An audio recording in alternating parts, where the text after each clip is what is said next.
A paz, queridos, tudo bem? Bem-vindos, bem-vindos. A paz, irmã Cacilda, irmã Maria de Luca, tudo bem, queridos? Bem-vindos. Vamos dando um abraço gostoso nos irmãos aí. Isso. Que bom nos reunirmos. Glória a Jesus. Em torno de um propósito. Palavra revelada do Senhor a nós. O Senhor nos enviou a sua palavra. E nós fomos curados. Ele nos enviou a sua palavra e nós somos sarados.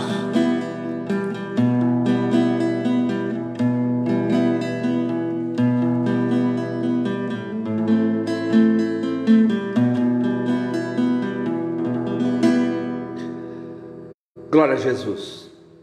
Bem-vindos todos, Deus abençoe vocês, bem-vindos. Sintam-se à vontade diante do Espírito Santo. Numa hora como essa nós precisamos contar mesmo com a ação sobrenatural do Santo Espírito de Deus, para que a nossa mente seja levada cativa ao único lugar que ela pode estar, rendida diante do Senhor. Toda vez que nos encontramos com a palavra de Deus, a possibilidade enorme de que a sua voz seja ouvida dentro de nós. Então, se tem uma coisa que carrega um respeito profundo da minha alma, é a palavra de Deus. Quando eu penso nessa palavra, esse negócio me causa assim uma certa comoção mesmo, lá nos intestinos, porque eu sei que é a única coisa que pode nos salvar e libertar de todo sofisma, de todo engano, de toda mentira que às vezes pode estar até vestida de verdade, mas que é mentira. Então, a palavra de Deus para a gente, ela devia ser para a gente o nosso porto seguro todo o tempo. A gente diz, mas Deus é o meu porto seguro. Deus colocou a sua palavra acima dele mesmo, porque ele jurou pela sua palavra. Então, só dá para conhecer Deus pela sua palavra. Não dá para conhecer Deus através dos 5 sentidos. Portanto, há um respeito e uma reverência, por assim dizer, muito grande daqueles que temem ao Senhor, porque é na sua palavra que Deus é testificado em nós, ok? Por isso não faz sentido um crente não gostar da leitura, do estudo da palavra e da busca que deve ser constantemente a alma para entender Deus, para compreender Deus nos seus caminhos, ok? Deus abençoe vocês. Bem-vindos a esta oportunidade que nós temos. É uma oportunidade que talvez alguns só darão mesmo uma real importância a hora que tiverem que conversar com Deus pessoalmente. Vai acontecer isso. No dia, somente no tribunal de Cristo, vai acontecer isso. E só dá para conversar com Deus segundo a sua palavra. Não dá para armar uma outra argumentação com Deus. Não tem jeito. Só dá para conversar com Deus sobre a sua palavra, sobre a ética da palavra dele. Não tem como inventar, sabe? Não tem como elaborar discurso diante de Deus. Não tem. E um dia eu e você compareceremos diante do olhar do Senhor. Ele olhará para nós e ele vai dizer: e aí, Luiz, o que você tem a me dizer? Qual é o papo que a gente vai ter com Deus, gente? Qual é a conversa que a gente vai ter com Deus? A não ser se a gente tiver palavra revelada. O resto, gente, que a gente tenta elaborar aqui no mundo é vaidade. O resto que a gente tenta elaborar aqui no mundo é uma soberba humana, é a cobiça humana, que não dá para conversar com Deus nesses parâmetros, ok? Por isso um crente que ama a palavra de Deus, que ama a leitura, ama o estudo, esse crente ele tem uma chance muito grande de ter um papo longo com Deus. Porque senão Deus vai falar assim: você quer conversar comigo a respeito do quê? Ok? Por isso não dá para entender crente que não ama a palavra de Deus com toda mesmo a intensidade do ser. Então, bem-vindos vocês que estão aqui. Ederson, bem-vindo, queridão. José Carlos Batista, tudo bem, mano? Glória a Jesus. Eu só consigo responder e ver aqui o pessoal assim, depois eu não consigo mais, ok? Então, quem quiser escrever alguma coisa para mim, ou me cumprimenta, ou falar alguma coisa diretamente comigo, eu leio depois nos comentários, mas não dá para ler agora. O Ederson é primo do Jonas, o Jonas está falando aqui. Opa, o Ederson é primo do Jonas. Será que a gente já se viu alguma vez? Eu não lembro, viu, Ederson?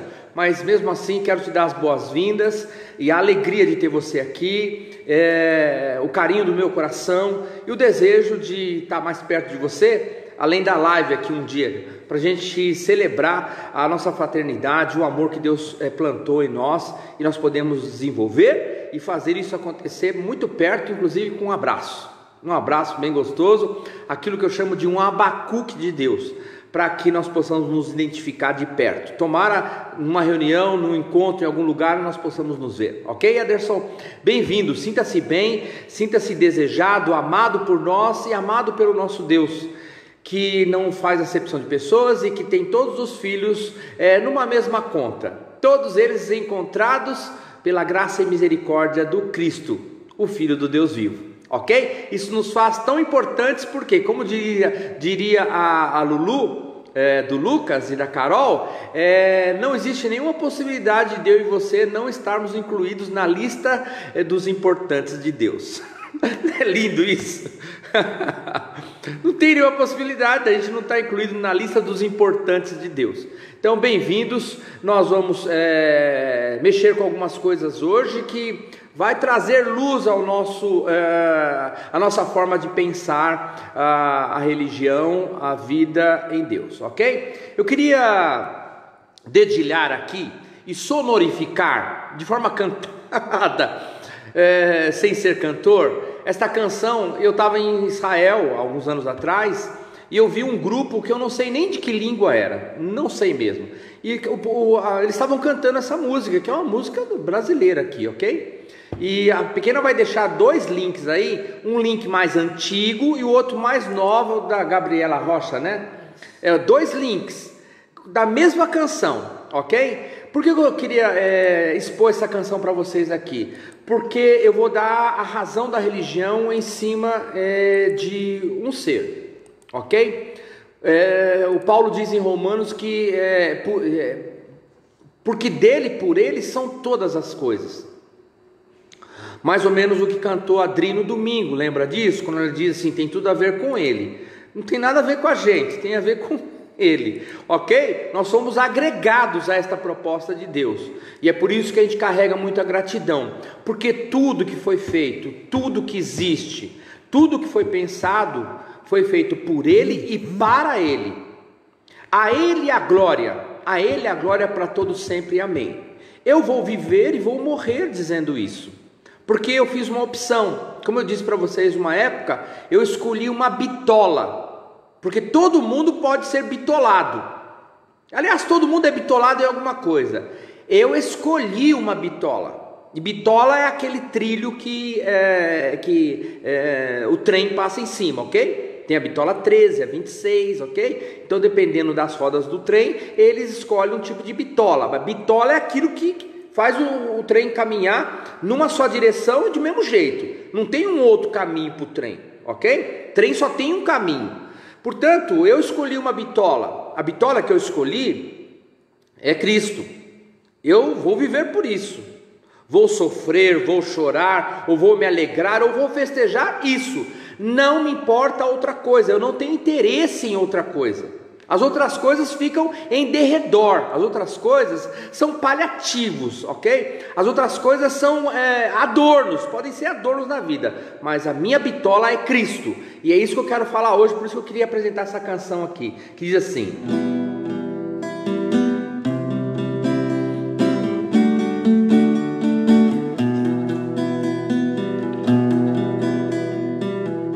porque dele, por ele, para ele são todas as coisas.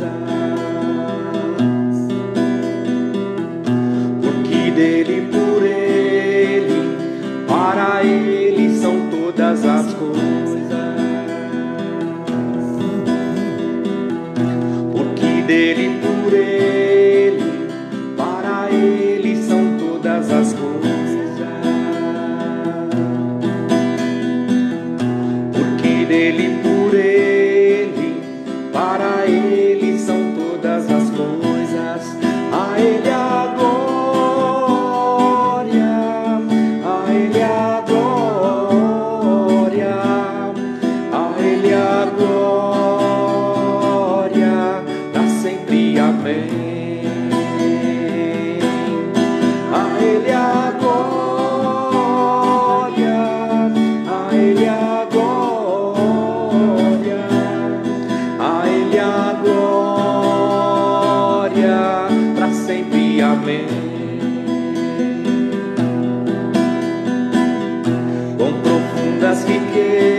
Ele a glória, a Ele a glória, para sempre, amém.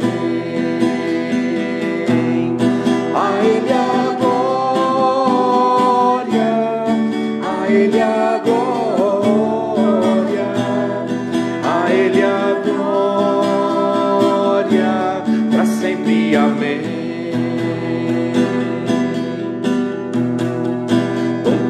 Das riquezas, o saber e o conhecer de Deus,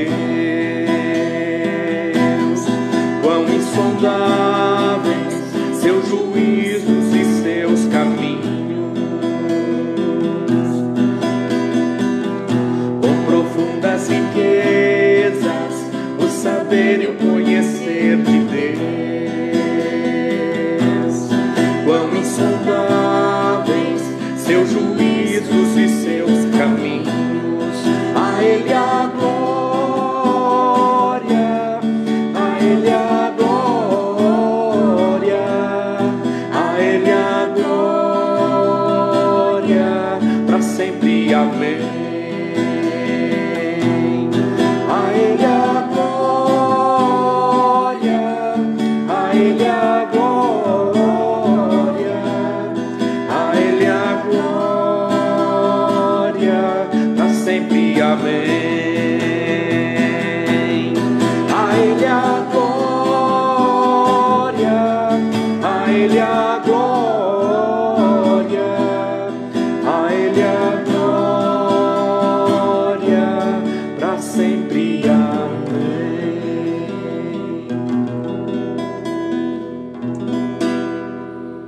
Aleluia! Glória a Jesus. Vamos orar? Obrigado, Pai, por esta hora. Ao Senhor toda a glória, ao Senhor todo o nosso coração, ao Senhor todo o nosso desejo, ao Senhor todo o nosso anseio, ao Senhor tudo o que cremos, ao Senhor tudo o que queremos. Por isso, Senhor, nesta hora nós te pedimos que na Tua graça, a Tua palavra venha a se embrenhar em nós, que venha a revolver, ó Deus, no meio das nossas tripas existenciais, que ela possa fazer uma diferença em nós, e que ela possa reverberar, ó Deus, as pessoas que nos ladeiam, as pessoas que convivem conosco, aqueles que ainda vamos conhecer, ó Pai, mas que sejamos voz do Senhor, onde vivermos, onde andarmos. Por favor, que seja assim. Te revelas a nós nesta hora pela Tua palavra, para que nós possamos sair daqui satisfeitos em Ti. Por favor, que seja assim, em nome de Jesus, amém. Quem está com a Bíblia aberta aí, ou tem o texto escrito, eu preciso que você abra lá comigo em Mateus,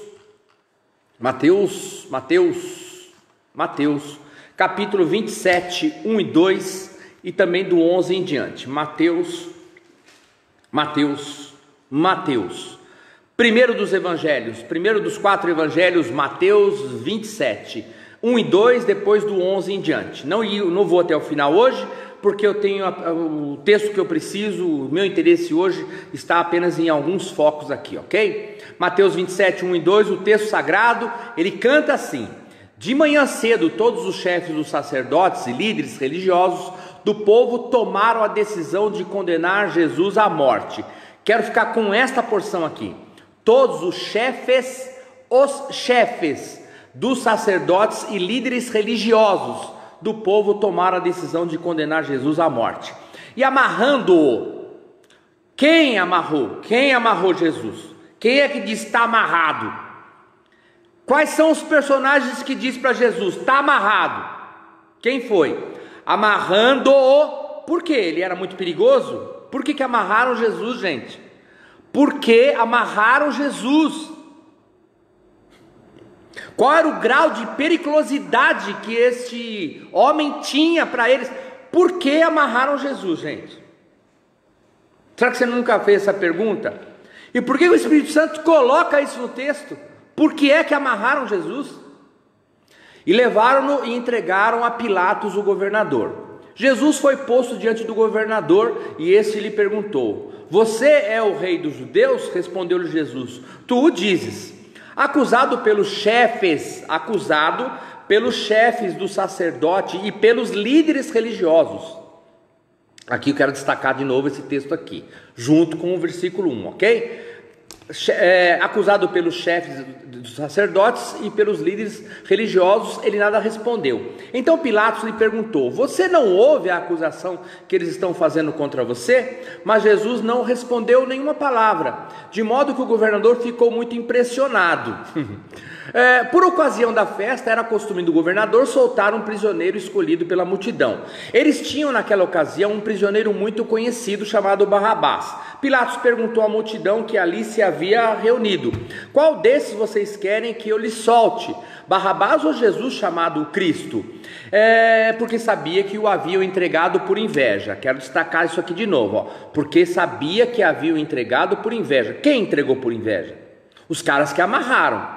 Quem são esses caras? Os chefes dos sacerdotes e os líderes religiosos. São esses os caras, ok? Então Pilatos, sentado no tribunal, sua mulher lhe enviou uma mensagem: não se envolva com este inocente, porque hoje em sonho sofri muito por causa dele.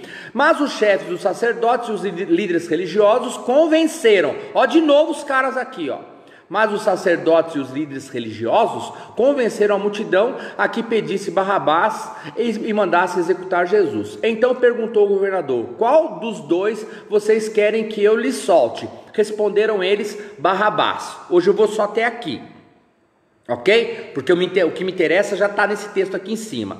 E o resto do texto a gente já tratou nas outras lives, ok? Então, queridos, nas semanas que se passaram, quem não assistiu, está novo aqui, pode ir lá verificar, porque o tema desse mês aqui é o maior e mais extraordinário projeto de vida, ok? Esse é o tema nosso.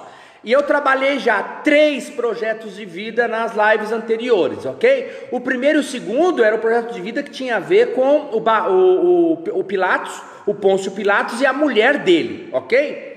Que Deus não falou com ela, ok? Ela não era temente a Deus, ela tinha medo de perder o status quo dela, só isso. Ela tinha medo de perder a posição social dela, e é por isso que ela sonha à noite um sonho orgânico, que não é um sonho espiritual que ela sonhou à noite, ok? Estabelecido está. Eles tinham um projeto de uma carreira profissional e política. Eu já falei, quem tem um projeto profissional, político, de ser bem sucedido, se tiver só nesse projeto, pode ser comparado com o Pilatos e com a mulher dele. Falei depois sobre um projeto de fama, de reconhecimento, de ser admirado pelas pessoas, que era o projeto do Barrabás.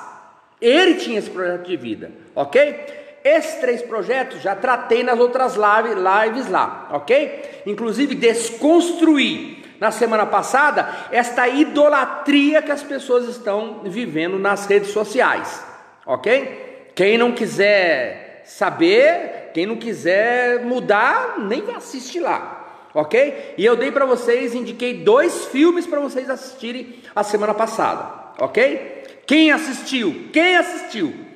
Não precisa nem levantar a mão, ok? Então vamos lá. Hoje eu quero tratar especificamente de um 4º projeto de vida, porque na semana que vem vou falar do projeto final de vida. Quem é que está com o projeto final? Então eu tenho uma proposta de Deus para você e para mim a semana que vem. Eu não vou falar desse projeto agora, mas a semana que vem a gente mata a cobra e mostra a cobra morta, ok? Porque o texto revela isso para a gente. Então o 4º projeto de vida que eu quero falar hoje está ligado a um projeto religioso, a um projeto de religião. Então eu quero falar disso, por quê? Porque não existe nada na história da raça humana, não existe nada que possa ter influenciado tanto as artes, a literatura, a ética e a moral do que a religião. O mundo não poderia ser conhecido como nós conhecemos hoje se não houvesse nele religião. Religião, estou para dizer, é o fator mais importante de toda a história da raça humana, é religião. Até os ateus admitem isso. Escutam Leandro Carnal, por exemplo, Escuta um Pondé para você ver como que eles falam a mesma coisa. Eles dizem o seguinte: nada influenciou e nada, o pêndulo que determina a história da raça humana, a trajetória dos humanos na Terra, tem a ver essencialmente com religião, mesmo que o cara seja um ateu. Ele tem que admitir isso, ok? Porque a religião, ela está fora dos 5 sentidos. A religião tem a ver com aquilo que é metafísico, que é fora daquilo que a gente vê. A religião tem a ver com os sentimentos humanos. A religião tem a ver com aquela parte que é a parte mais nobre do ser humano, que ele não consegue compreender.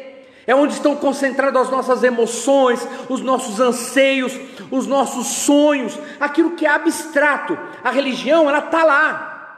E é por isso que ela dita e ela tem muitas normas para conduzir os seres humanos, ok? Então a religião, ela não reside no campo racional, mas a religião, ela é uma matéria que não se encontra na razão, mas ela vai para a razão do que é eterno, ok? Porque tudo no mundo aqui morre, tudo no mundo aqui envelhece, tudo no mundo aqui murcha, tudo.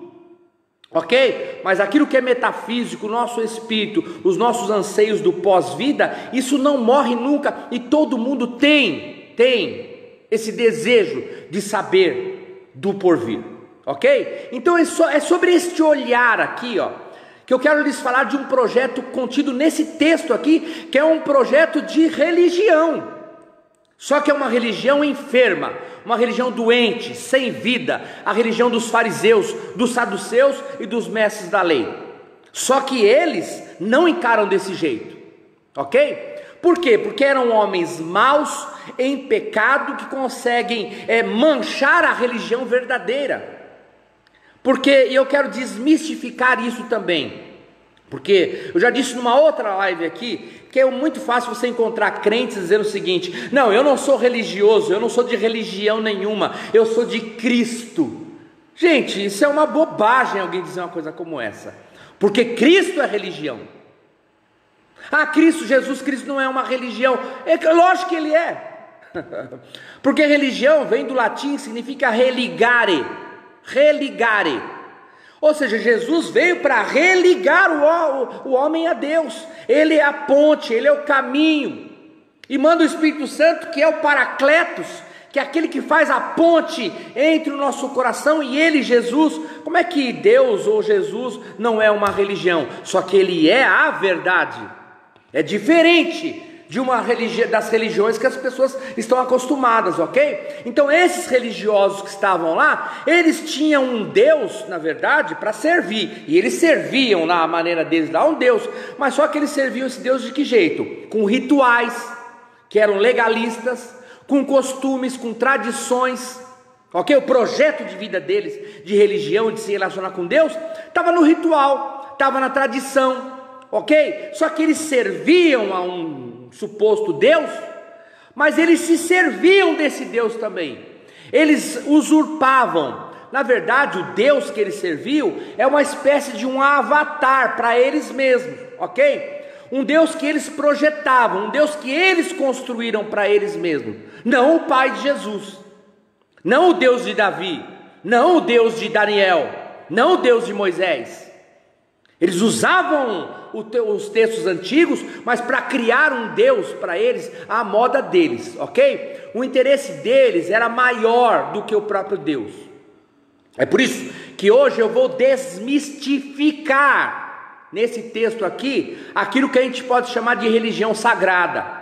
O interesse deles era o próprio ventre deles, porque eles sobrepunham, eles usurpavam Deus e dominavam o povo de maneira tirânica. Eles dominavam a alma das pessoas sob ameaças, roubos, enganos, e eles queriam era influência e queria poder, ok? Então você precisa entender isso, porque daqui a pouco eu desço o sarrafo, eu vou descer a foice na religião, ok? Não a religião Cristo, não o religare Cristo, mas a religião que está permeando a vida humana por aí e que vai amealhando o coração das pessoas para aprisioná-las, ok? Então, gente, a religião em si mesmo, como ela é no mundo, ela tem a capacidade de empobrecer as pessoas, de adoecer as pessoas e desvanecer a alma das pessoas.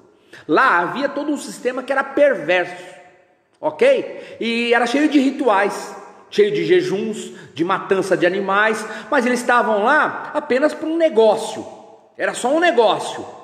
Então Jesus chega a chamar os caras de ladrões e salteadores. Eles eram negociantes do mal. Por quê? Eles tinham uma fleuma e tinham uma casca que parecia sagrada, que parecia que tinha devoção, mas era de uma podridão imensa existencial, que provocava na verdade a morte das pessoas e a deles mesmos.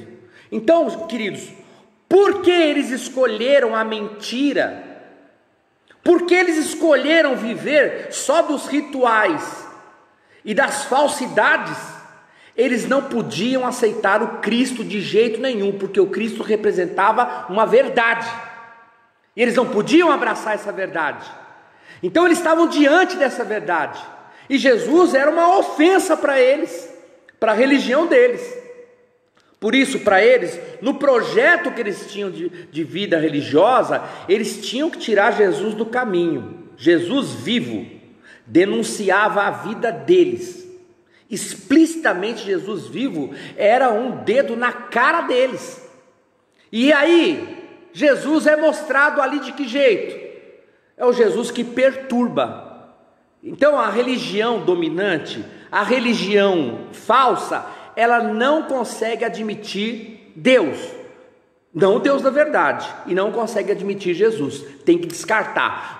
Agora, qual era o problema desta religião, supostamente de Deus, com Jesus?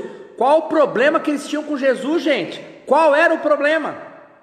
E a gente precisa entender esse problema, porque a gente começa a entender o que está acontecendo em volta da gente agora. Quando eu vejo crentes descartando Jesus, descartando a igreja de Cristo, eu entendo a partir de um texto como esse aqui, entendeu? Então, Jesus, fora da religião humana, não deixou colar nele algumas coisas. É isso que conflita com os caras da religião. Então vou enumerar 4 coisas aqui que Jesus não deixou colar nele, ok? Primeira coisa, Jesus não aceitou ser venerado. Você precisa prestar atenção nisso aqui, porque Jesus é chave de interpretação para a gente adorar a Deus. Jesus não aceitou ser venerado. Aliás, Jesus não aceitou nem ser adorado. Espera aí, mas ele não é o Filho de Deus? Ele não era 100% Deus e 100% homem? Era, mas ele não aceitou ser adorado e nem venerado. Essa ideia de veneração de Jesus, de se prostrar diante de Jesus, de venerar ele como uma divindade, Jesus recusou nos seus dias, gente. Ele recusou, entendeu? Por quê? Porque ele canalizava toda a adoração para o Pai. Tudo que podia ser uma glória para ele dava para o Pai. Então, gente, olha, por que eu estou dizendo isso? Porque o ministério de Jesus, como a terceira pessoa da Trindade, ok? O ministério de Jesus é sacerdotal, é de adoração e louvor. Esse é o ministério de Jesus. E ele leva a cabo até o fim esse ministério que ele tem. Deus tem o ministério de governo, de reino. O Espírito Santo tem o ministério da palavra, de revelação, e Jesus tem o ministério sacerdotal de intercessor e de adorador. É isso, esse é o ministério de Jesus, que é o nosso ministério, ok? Por que eu estou dizendo isso? Porque Jesus, é lógico que ele é Deus, gente. Ele é o caminho, ele é o arquétipo do homem perfeito, ele é o molde sobre o qual eu e você seríamos moldados, imitadores, seguidores dele, poxa, ok? Mas sabe o que eu acho interessante? É que nem depois de ressurreto, nem depois de Jesus ganhar um corpo novo, glorificado, nem depois dele ganhar um nome que está acima de todo nome, ele reivindica para si mesmo a adoração. Espera aí, Luiz, do que você está falando? Sabe o que Jesus pediu de nós? Sabe o que Ele pediu de nós? Sabe o que Ele pediu de mim e de você? Ele pediu que nós fôssemos discípulos dele e que nós o seguíssemos. E mais ainda, aí Ele vem, carimba a nossa vida dizendo o seguinte: e vocês serão minhas testemunhas. Foi isso que Jesus pediu da gente. Então, afinal, o ministério dele é sacerdotal, é louvor e adoração. E é por isso que o livro de Hebreus diz, quando vai falar da nossa adoração, fala que Jesus, ele está no meio da congregação e ele não se envergonha de estar no meio da congregação adorando a Deus Pai, porque a nossa adoração é para Deus Pai. Alô? Embora eu seja um adorador de Cristo porque Ele é Deus, mas eu tenho que entender as funções da Trindade. Eu preciso entender, e que um não tem ciúme do outro, que Jesus vive para a glória de Deus Pai, entendeu? E que Ele está no meio da congregação fazendo o quê? Para a congregação adorar o Deus Pai. E é por isso que Ele não aceitou ser venerado, Ele não aceitou ser reconhecido humanamente, Ele não aceitou ser admirado, Ele não aceitou. Em tudo que Ele deixou de instrução para mim é isso: ser discípulo dEle, ser testemunha dEle, até que Ele fala assim, até que eu volte, vocês vão ser isso, e eu vou mandar um outro semelhante a mim, para ajudar vocês nessa tarefa de viver o reino de Deus em vocês, ok? Outra coisa que tentaram colar em Jesus, tentaram grudar nele o carimbo, chamando Jesus de bom. Aí Ele diz, não me chamem de bom, não me chamem de bom. Aliás, a pergunta é, Jesus era bom ou não era? Ele é a essência da bondade e da benignidade, gente. Ele é o próprio retrato da humanidade boa e benigna. Ele é esse protótipo, ele é esse arquétipo do que é ser bom e ser bondoso, e ter benignidade. Ele é isso. Só que Ele fala assim, não façam isso, não me chamem de bom, porque bom é o meu Pai que está no céu, não me chamem de bom. Alô? Você está aí? Então Ele fala assim, Jesus evitou a admiração humana, Ele evitou esse tipo de carimbo. Outra coisa que Ele não aceitou, isso aqui vai quebrar alguns paradigmas agora, ok? Ele não aceitou ser juiz e nem inventariante de questões que nós, os seres humanos, deveríamos responder e resolver. Ele não aceitou. Lá em Lucas 12:14, veio um rapaz lá e falou assim, eu quero que o senhor converse com meu irmão para poder ele dividir a herança comigo. Jesus olhou para aquela situação e falou, o que você quer? Quer um Big Mac também? Quer um frappé? Quer um suco de amora do Brasil?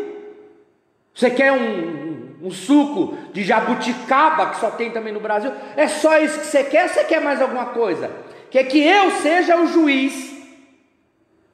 Você quer que eu seja um despachante para a sua querela, para a sua pendenga judicial lá com o seu irmão? Você quer me... E Jesus perguntou assim, quem me colocou no teu coração como juiz para repartir herança? Quem autorizou vocês a me colocarem como juiz nas questões de vocês? Isso aqui responde muita coisa, viu, queridos? Muitas coisas. Então, questões que podem ser respondidas para a gente. Nós devíamos responder. Porque tem muita gente que quer eleger Jesus como uma espécie de despachante da sua vida. É um Jesus resolvedor de problemas. É um Jesus resolvedor de causas eminentemente humanas. É Deus empregado, ok? Porque as pessoas fazem as suas bobagens, cometem os seus deslizes e são vítimas de algum atrapalho social qualquer da vida, problema com trabalho, com aluguel, com direito do consumidor, sei lá, e querem Deus para arbitrar sobre estas coisas do mundo. Querem um Deus assim, uma espécie de pastor alemão, um cão de guarda. Querem um cão guia que possa proteger os filhinhos de qualquer degrau ou qualquer desnível da calçada. Tem muito crente que quer se relacionar com Deus assim. E quando acontece alguma coisa, vai assim, não sei porque Deus deixou. Por que, Senhor, está acontecendo? Por que o Senhor não viu? Por que o Senhor permitiu isso? Eu acho muito engraçado as pessoas dizerem isso. Por que o Senhor permitiu? Isso é quase colocar Deus no banco dos réus. Um aluno meu outro dia veio falar comigo e queria a minha opinião, né? Às vezes eu sou obrigado a dar opinião. Às vezes eu sou obrigado. Aí um aluno disse assim, pastor, eu estou fazendo um jejum aí de várias coisas. Eu estou fazendo jejum de televisão, de Netflix, de Coca-Cola. Eu estou sacrificando umas outras coisas na minha vida. E as coisas que eu mais gosto eu não estou fazendo mais. Não estou fazendo mais, assim como uma espécie, eu estou num propósito. Foi essa palavra que ele usou. Eu estou num propósito. Aí eu falei, mas qual é o motivo desse propósito? Não, é porque eu tenho uma causa na justiça e eu preciso que Deus haja com poder para a liberação desta causa na justiça. Aí você está fazendo um jejum de Coca-Cola para Deus liberar um negócio que você tem na justiça? Você nem chocolate você está comendo mais para Deus liberar um negócio lá na justiça? É isso que está fazendo? Então eu falei, esse é o propósito? Eu falei, o que é isso? Isso é um acordo? Isso é um contrato? Isso é um conselho que você recebeu do próprio Jesus? Isso é uma recomendação bíblica? Isso é algum texto sagrado que eu não consegui encontrar nas escrituras sagradas? É no modo de vida de Jesus, talvez você tenha encontrado isso, algo assim que você possa imitar. Qual é o outro nome que você pode dar a esse negócio para mim que você está falando que é propósito? Qual é um sinônimo que você pode usar para colocar no lugar de propósito? Não é porque você usou uma palavrinha bonita, uma palavrinha mais amena, que isso aí não pode ser comparado a um outro tipo de coisa. Você usou uma palavrinha bonitinha, mais leve, mas isso aí não muda o princípio ativo do que está por trás desse propósito aí. Então tem muita gente que quer um Jesus assim. E os chefes, os sacerdotes lá, os religiosos, eles viviam nessa troca. Eles viviam nessas barganhas. E por isso que Jesus chama eles de ladrões. E chama eles de salteadores. Como é que alguém pode se relacionar com Deus na categoria das trocas, das barganhas e dos sacrifícios vãos? Como alguém pode isso? Você acha que Deus fica comovido porque você não toma Coca-Cola? Que você deixa de tomar Coca-Cola? Aí Deus resolve ir lá, falar com o juiz para poder liberar a tua causa. Isso não tem ensinamento bíblico para isso. São religiões que são montadas, ok? Assim, a exemplo do que estava acontecendo lá, acontece nos dias de hoje também. Se eu ligar a televisão, eu vou ver esses tais de propósito o tempo inteiro, de 40, de 21, de 12, tudo para tentar uma relação pessoal com Deus que é venal. E Jesus denuncia isso aqui. Então o projeto de vida religioso não pode ser, para a gente que conhece Cristo, comparável à vida dos sacerdotes, dos chefes da religião lá, dos saduceus e dos fariseus. Não pode, porque aquilo ali era um engano, aquilo ali era uma amarra, aquilo ali era uma gaiola para prender o povo. Alô? Se eu ligar a televisão, eu não vou dar nome aqui, mas essa semana eu vi um cartaz de Congresso Labareda de Fogo. Pegam um texto lá do Velho Testamento, de Labareda de Fogo, tentam aplicar na igreja do Novo Testamento e colocam lá. E tinha dois dos mais importantes, não vou dizer o nome aqui, porque está sendo gravado e isso vai para a rede, mas é do jeito que a gente conhece, gente grande aí, que vai fazer o Labareda de Fogo, cobra, e um outro que faz graça pra caramba, é um comediante evangélico, e cobra R$100 a entrada, e se alguém entrar na live, eles cobram 30. E pasmem vocês, os ingressos estão esgotados para ouvir esse grande profeta do Brasil e ouvir esse grande comediante do Brasil. Eles cobram R$100. E é para vender o quê? Labaredas de fogo. Do que eles estão falando? Ok? Eles estão ensinando alguns rituais e algumas coisas contidas lá no judaísmo, tentando aplicar na igreja de Jesus, mas que não tem nada a ver com Jesus, porque Jesus condenou isso no seu modo vivente. Quarta coisa, tentaram fazer de Jesus um líder político. Jesus não aceitou.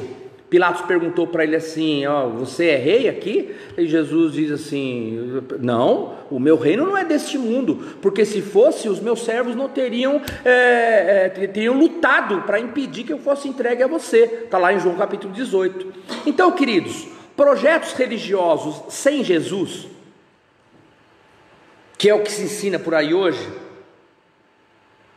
Então, quando eu vejo isso que está no Brasil principalmente, eu vejo esses propósitos todos, isso tem a ver com muita religião, mas pouca coisa com Jesus. E aqui que eu vou fazer diferença para você. Vou mostrar a diferença entre fé e crença, ok? Anás e Caifás, se eles tivessem que aceitar a excepcionalidade de Jesus, eles teriam que rever a vida deles, os seus valores. A não ser que se ele aceitar a figura de Jesus como um Deus, filho de Deus, eles vão ter que mudar o estilo de vida. Eles não querem mudar, a menos que eles aceitem um Jesus a ser venerado, um Jesus a ser adorado, um Jesus a ser um Deus totem, um Deus distante, onde se adora, mas não se relaciona com Ele. Assim eles poderiam aceitar Jesus, mas eles não podem suportar Jesus, porque entre a mudança radical de vida e eles continuar como eles estavam, eles preferiam continuar como estavam. Eles não podiam mais suportar Jesus. E este é o evangelho de Cristo. Esse é o evangelho anti-coaching, que estão por aí hoje em dia. Porque quem quer vencer no mundo não escolhe o evangelho. Nenhuma sociedade que quer um lugar no mundo não suporta o evangelho, não suporta Jesus.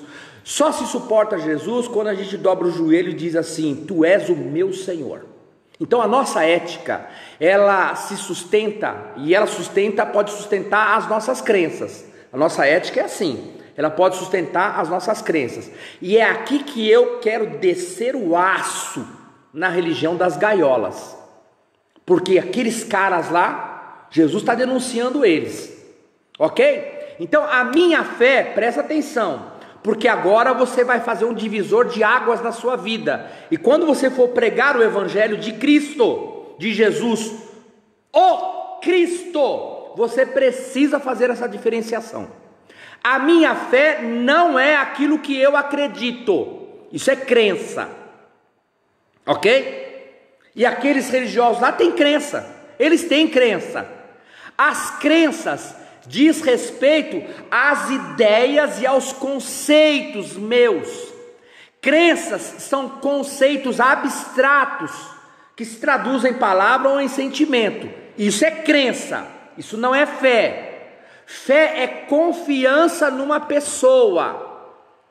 Jesus deixa muito claro isso, e o Paulo depois vem para fechar esta questão doutrinária da fé. O Paulo vem trazer isso. Então o que me perguntam muito mesmo é o que é fé? Porque é muito difícil apenas em 5 ou 10 minutos explicar o que é fé, e eu vou ter que explicar de novo aqui, ok? Então o que é fé na verdade?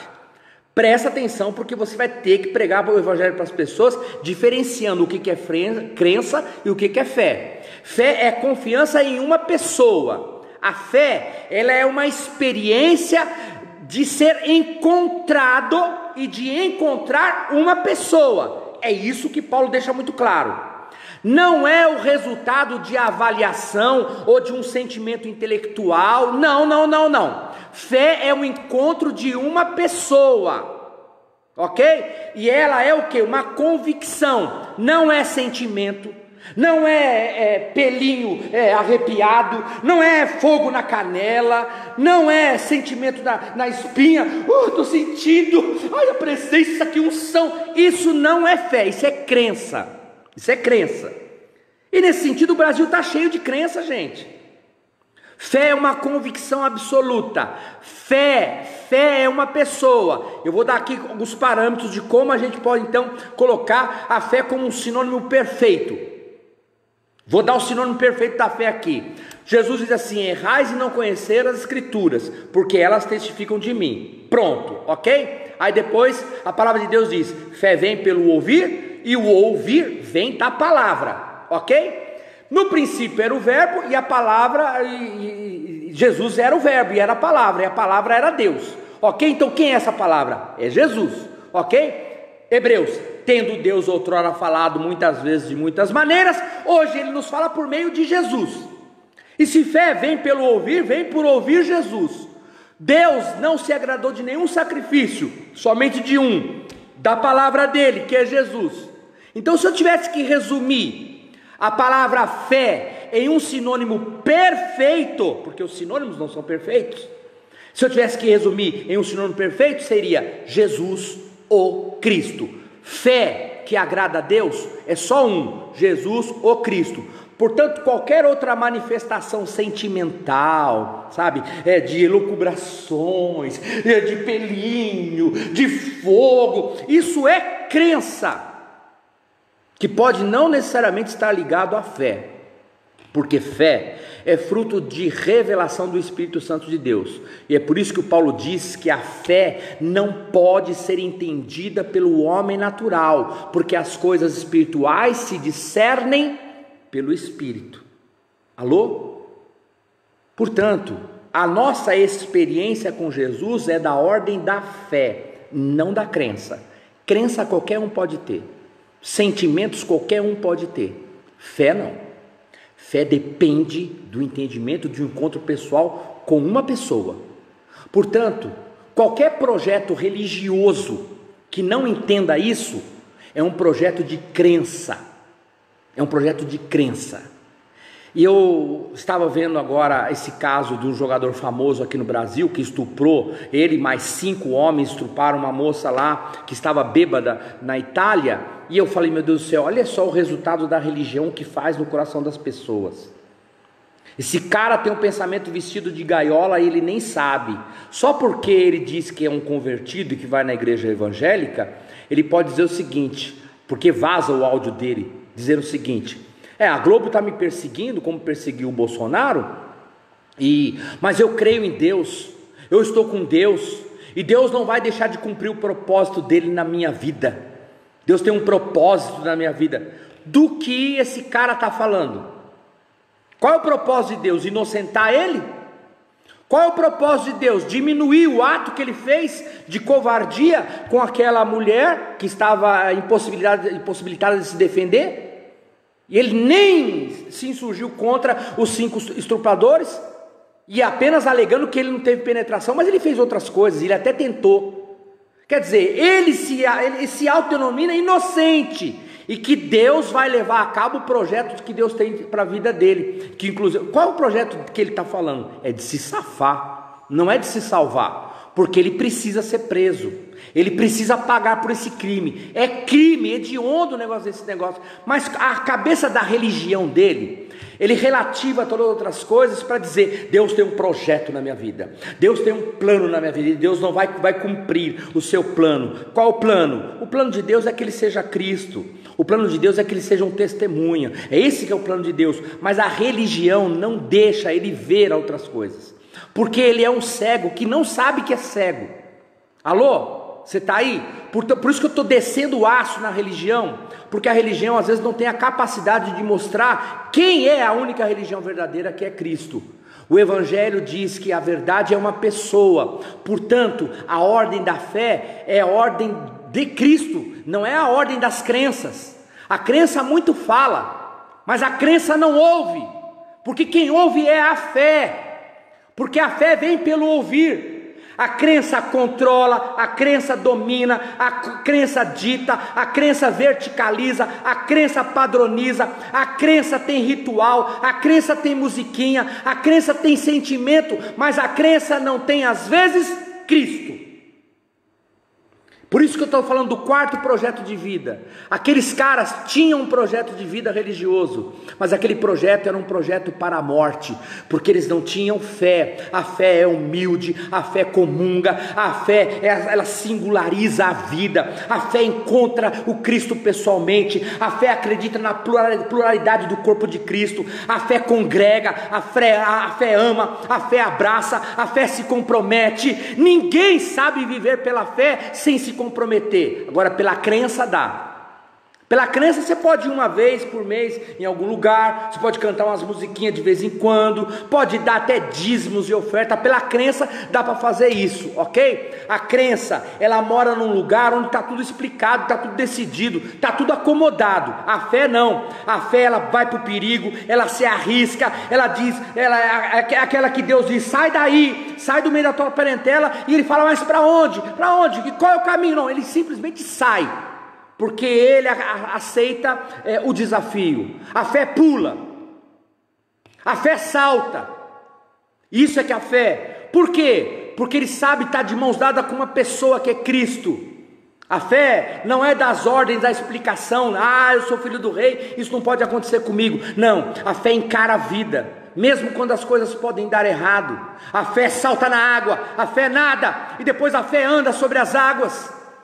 A fé é assim, a fé é uma pessoa, apaixonadamente comprometida com uma pessoa. A fé diz sim, a crença não. A crença vai de vez em quando, a crença não se envolve muito, a crença sente de vez em quando, a crença chora, a crença recebe alguma coisa ali, a crença tem um assentimento aqui, lá e acolá, mas não tem mesmo a síntese da vida, que é Jesus.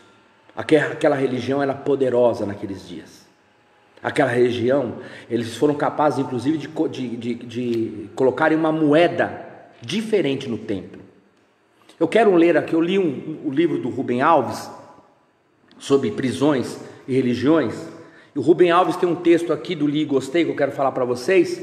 Eu vou fazer aqui a minha sessão Li e Gostei, mas porque o Rubem Alves ele tem umas abordagens que eu não concordo, que eu não digo amém para tudo que o Rubem Alves escreve, mas ele tem uns livros sensacionais.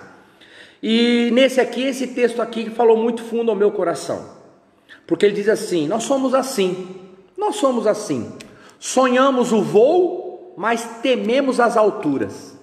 Para voar é preciso amar o vazio, porque o voo só acontece se houver vazio. O vazio é o espaço da liberdade, é a ausência de certezas. Os homens querem voar, mas temem o vazio. Não podem viver sem certezas, não conseguem viver sem certezas. Por isso trocam o voo por gaiolas. As gaiolas são o lugar onde as certezas moram. É lindo isso aqui. As gaiolas são o lugar onde as certezas moram. É um engano pensar que os homens seriam livres se pudessem. Se eles não são livres, porque um estranho os engaiolou. Que as portas das gaiolas estivessem abertas, eles voariam. A verdade é o oposto. Os homens preferem as gaiolas ao voo. São eles mesmos que constroem as gaiolas onde passarão as suas vidas.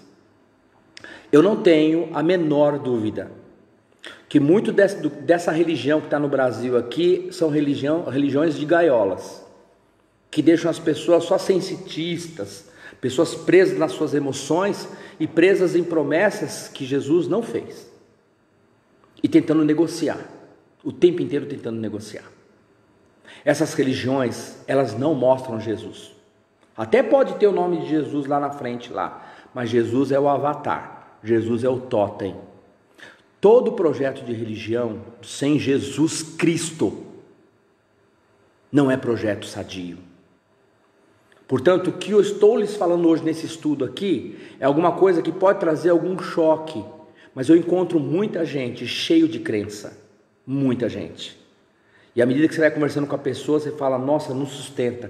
Isso não se sustenta, porque ele é refém dos seus sentimentos, é refém da sua almaticidade, é apenas almático, mas não conseguiu entender Deus no Espírito, não recebeu uma comunicação, ainda não tem uma relação pessoal com o Cristo no Espírito, porque aquele que assim o faz, encontrou a vida. Religião sem Cristo é religião sem vida. Então eu não preciso ir longe para ver isso. Basta eu sair e ver portas abertas, ligar a televisão e eu olho para aquilo e falo assim: isso é macumba. Isso é macumba. Porque isso aí é um negócio. Isso aí é um jeito de engaiolar o povo e fazer o povo fazer 12 trabalhos de Hércules e faz 40 isso, 21 aquilo, e dá não sei o que, vai fazendo coisa para convencer as pessoas de que não é tão de graça assim. Alô? Eu estou muito consciente que eu estou terminando. O que eu estou lhe dizendo é muito importante, porque o evangelho que você vai pregar para as pessoas precisa ser diferenciado. Nós vamos falar do Cristo. É por isso que quando eu falo aqui nas nossas lives aqui, das pessoas que fazem parte da nossa comunidade, Água da Vida, e que a gente faz um apelo para que as pessoas sejam responsáveis, sejam amigos, sejam irmãos e participem da nossa comunidade, inclusive com seus dízimos e ofertas. Eu sempre repito, você pode acreditar que nós somos uma comunidade muito séria e que a gente está falando do Cristo. A gente nem está precisando do seu dinheiro. A gente está precisando do Cristo que nos sustenta. O dinheiro que a gente oferta, o nosso dízimo e a nossa oferta, é apenas a evidência do Cristo que está em nós e que agora nos faz viver em benignidade e bondade. Porque Ele é bom e Ele é benigno. E porque Ele é assim, Ele se dá. E nós também nos damos. E damos até aquilo que pode parecer sagrado para a gente, que é dólar, que é real. Mas a gente tira a sacralidade disso para dizer: eu vou fazer os meus recursos se tornar sagrado quando eu oferto para o socorro, para o sustento da obra da casa de Deus que somos todos nós. Não tem nada a ver com religião dessa imposta por aí, que fica só captando dinheiro e cobrando até ingresso. Quanto você pagou para assistir essa live? Nada, né? Nada. Mas você na verdade pagou sim. Sabe por quê? Você ofereceu graciosamente o seu tempo, a sua disposição de ter que ouvir uma pessoa como eu, que às vezes é tão enfático, tão nevrálgico para dizer algumas coisas, mas porque isso clama diante de mim, porque a palavra de Deus nos revela isso, e ela não pode poupar nem a mim, assim como não poupei nem esse jogador, que é um religioso, que mal conhece o propósito de Deus para a vida dele, porque ele não quer se salvar, ele quer se safar. E tem muito crente que não quer salvação, quer se safar, e quer Deus apenas como um serviçal para atender às suas necessidades. Querem servir um Deus totem, um Deus avatar, apenas pelo benefício, não porque encontrou um sentido de vida. E aí que eu queria, se preciso for, fazer um apelo para você. Se tiver alguém aqui que ainda não conheceu Jesus pessoalmente, você precisa hoje dobrar o seu joelho na sua casa hoje, para dizer: a Ele a glória, para sempre, amém. E dentro de mim, que tudo em mim fale, que tudo em mim possa gritar a glória de Deus, porque eu me rendo a Ele, e eu não vou negociar nada com Ele, porque eu não tenho nada para negociar, não tenho nada para trocar com Ele, nada. Eu só tenho para receber, e quando eu receber, a única coisa que Ele terá de mim é a minha gratidão. Mas Ele não pediu outra coisa, Ele pediu o meu coração, e pediu para que eu fosse testemunha e o seguisse, que eu fosse um discípulo e um seguidor do Cristo. Alô, você está aí? Glória a Jesus. É tão difícil talvez para você ouvir, como é difícil para mim falar, mas você precisa ter esse evangelho para falar para os outros. Aí sim você vai levar um evangelho que liberta, um evangelho que desmistifica, e um evangelho que tira as pessoas às vezes dos despachos que elas estão fazendo por aí. Alô? O evangelho de Jesus é muita graça para Jesus ter que conviver com a burocracia dos religiosos. Deus não é burocrata, Deus é aquele que vem e já liberta de vez. E o resto é só uma relação de amor e de entendimento com o projeto de vida que Ele tem para a gente. Aí sim, isso vai ser chamado de um santo projeto de vida. A Ele a glória, para sempre. Amém. Terminei em si minha, para não cansar você. Glória a Jesus. Aleluia. Ao Senhor toda a glória. Nós honramos o Senhor. Tu és maravilhoso.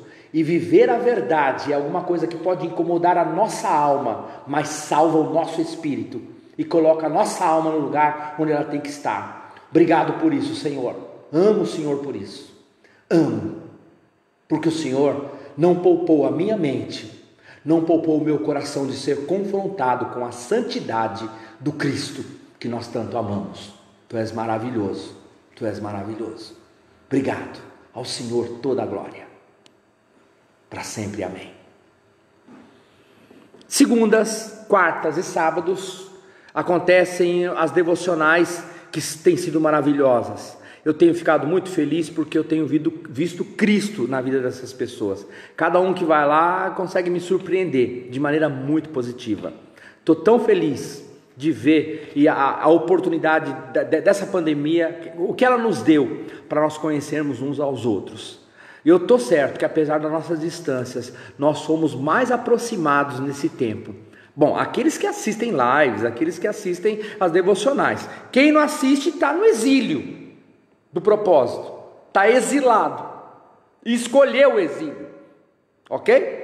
Agora, quem está aqui todo dia, entra nas lives, entra no Facebook para ver o que está acontecendo na comunidade, essa é a gente comprometida com o Evangelho e comprometido com o Cristo. E o Cristo que está nele não consegue ficar sozinho, não consegue se encavernar. Agora, quando a pessoa se encaverna, quando a pessoa fica na reclusão, está questionado, gente, o Cristo que está nela. Está sob júdice, ok? Aliás, a pessoa precisa fazer um esforço. É o seguinte: o que está acontecendo comigo? Porque eu não tenho interesse em Cristo, porque eu não tenho interesse nos Cristos que estão em volta de mim, ok? Então, domingo agora será a ceia do Senhor, ok? Presença confirmada do pastor Josias, pastora Neuza e uma equipe toda que estará lá com ele, ok? Domingo a ceia. Prepara na sua casa então uma mesa bonita, gostosa, e o pão da vida estará representado ali no pão que você vai separar, ok? Faz um pão gostoso. Quem sabe fazer um pão, faz um pão gostoso. Fala: Senhor, eu consagro a simbologia desse pão aqui para uma hora tão especial, porque aqueles que estão em Cristo sabem o significado da ceia do Senhor, ok? Prepara a ceia, um vinho ou um suco de uva lá, o que você preferir. Não importa se é vinho ou se é suco, não importa, a simbologia contida ali é o que é importante, ok? Separa ali e nós vamos cear juntos no domingo. Nós estaremos todos juntos. Convida mais alguém, chama mais alguém, até gente que não conhece a nossa comunidade, para conseguirem constatar de que na verdade a nossa comunidade ela fala do Cristo. Há uma seriedade muito grande em nossa comunidade, na pessoa do pastor Josias, nosso líder, da pastora Neuza, ok? E dos pastores, dos líderes da nossa comunidade, uma seriedade neles de falarem mesmo da liberdade que há em Cristo Jesus, ok? Mais alguma coisa? A live das mulheres acontece sexta-feira às 15h30, ok? Quem já foi sorteado, vai lá, vai ter outro sorteio lá, vai lá. Vai ser a Vanessa que vai falar. A Vanessa, qual? A mesma? A Vanessa Gualnieri, meu Deus do céu, vai falar em línguas lá. Gualnieri. Ela estará lá então nessa sexta-feira na live com as mulheres. Vai lá, visita lá. Os homens também têm ido, têm prestigiado as mulheres valorosas, filhas vivas do Deus vivo.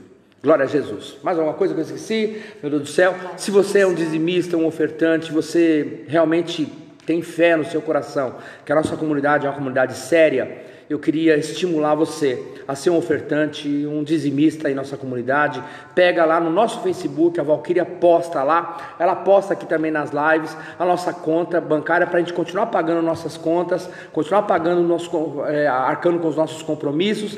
E se aproxima, está cada dia mais perto o dia que nós retornaremos todos a nos reunir lá na Vila Ré, na Rua Renato 67 alguma coisa, ok? Deus abençoe você, que você receba essa palavra com um espírito generoso no coração, que você receba essa palavra como alguém que tem fome, que tem sede. Se não entendeu alguma coisa, volta lá, vê de novo o que eu disse, assiste de novo. Eu sei que tem gente aqui que faz isso, que volta para assistir novamente lá, ok? E alguma dúvida, escreve nos comentários aí mesmo, ou manda e-mail para mim, como alguns têm feito. Manda e-mail para mim ou escreve no meu WhatsApp, e eu tenho o maior prazer em responder, ok? Se você chateou comigo também, por favor, me releve e me suporte. nas minhas fraquezas, às vezes até no jeito de falar as coisas, mas é um jeitão que Deus me deu, esse jeitão, ok? Que às vezes até pode ser muito incisivo no que falo e muito contundente, mas às vezes eu faço isso de maneira deliberada, com uma intenção mesmo de provocar. Porque eu prefiro provocar do que ficar dando um ensinamentozinho, ok? Eu prefiro provocar, porque a pessoa vai procurar para saber se é verdade ou não. E vai consultar o próprio Senhor, ok? Vá ao Senhor, fale a respeito de mim para Ele. O que o Luiz falou é verdade aquilo mesmo, Senhor, ou não? Ok? Faça esse exercício, lendo várias vezes o texto, para verificar se aquilo que lhes falei hoje realmente tem embasamento bíblico. Se o Espírito Santo estava comigo ou não. Se estava comigo, então deixa o Espírito Santo falar no seu coração, para que você tenha assim posições muito bem definidas e que você tenha mesmo assim aquela vontade de querer aprender mais e de dominar mesmo sobre todas as coisas que podem parecer mentira aí fora, ok? Deus abençoe você, fique na paz e no amor do Senhor. Vai se despedindo aí das pessoas. Dá um abraço gostoso nas pessoas aí, vai se despedindo enquanto eu dedilho aqui, ok? Vai se despedindo. Glória a Jesus. Deus abençoe vocês. Um bom final de semana. Fiquem na graça e no amor do Senhor. Aleluia!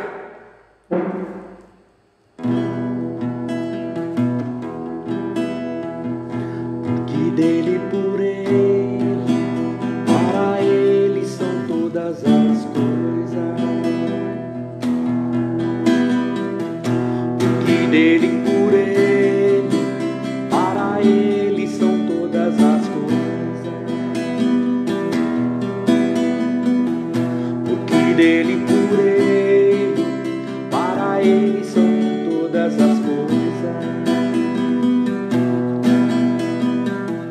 Porque dele, por ele, para ele são todas as coisas. A ele a glória.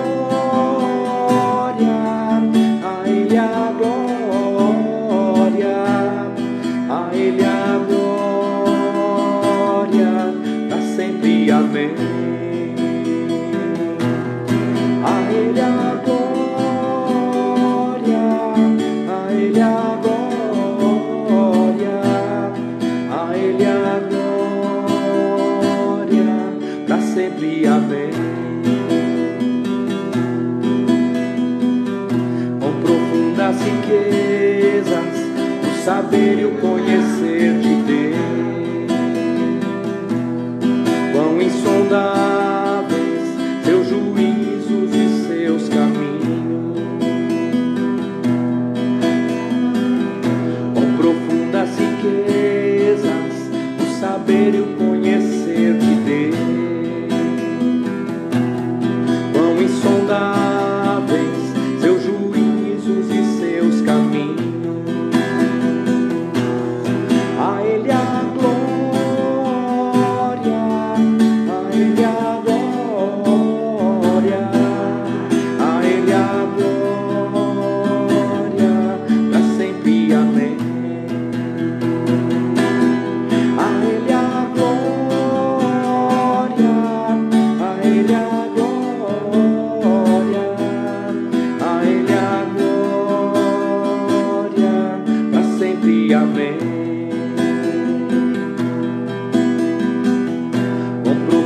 Riquezas, o saber e o conhecer de Deus. Quão insondáveis seus juízos e seus caminhos. Com profundas riquezas, o saber e o conhecer de Deus. Quão insondáveis seus juízos e seus caminhos. A Ele a glória, a Ele a glória, a Ele a glória, para sempre. Amém. A Ele a glória, a Ele a glória.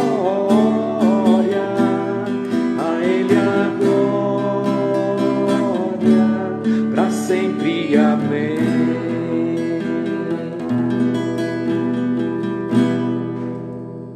Sintam-se lambidos e beijados pela graça do nosso Senhor e Salvador Jesus, o Cristo.